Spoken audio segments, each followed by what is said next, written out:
নমস্কার বন্ধুরা, তোমরা কেমন আছো সবাই? আশা করি তোমরা ভালো আছো।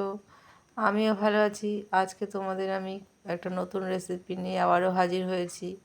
এই দেখো, আমি বানাবো কিছুটা পরিমাণ খই নিয়েছি। খই দিয়ে বানাবো খইয়ের বড়া। খইগুলোর মধ্যে একটু হালকা জল দিয়ে দেবো। যেটুকু পরিমাণ জল দিলে খইটা ভিজবে সেইটুকু পরিমাণ আমি জল দিয়ে খইটাকে ঢাকা দিয়ে 10 মিনিট রেখে দেবো। তো 10 মিনিট পরে আমি ঢাকা খুলে খইটাকে আলু মাখার মতো করে, আলু সেদ্ধ যেমন মাখে সেইভাবে মেখে ভালো করে চটকে মেখে নেব।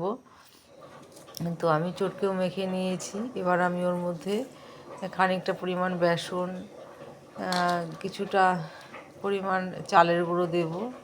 এই চালের গুঁড়ো দিয়ে দিয়েছি। তো এর মধ্যে আমি স্বাদ মতো লবণ দেব।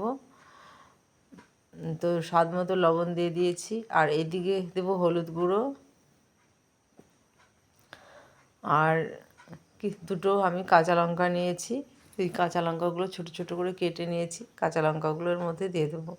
তোমরা চাইলে শুকনো লঙ্কার গুঁড়োও ব্যবহার করতে পারো। তো আমি শুকনো লঙ্কার ব্যবহার করব না, আমি কাঁচা লঙ্কাই দেবো। কাঁচা লঙ্কাটা দিলে একটা ফ্লেভারটা অন্যরকম আসে।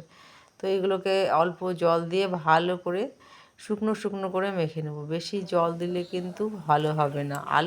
আলু সেদ্ধ যেভাবে মাখে সেইভাবে শুকনো শুকনো করে মেখে নেব। তো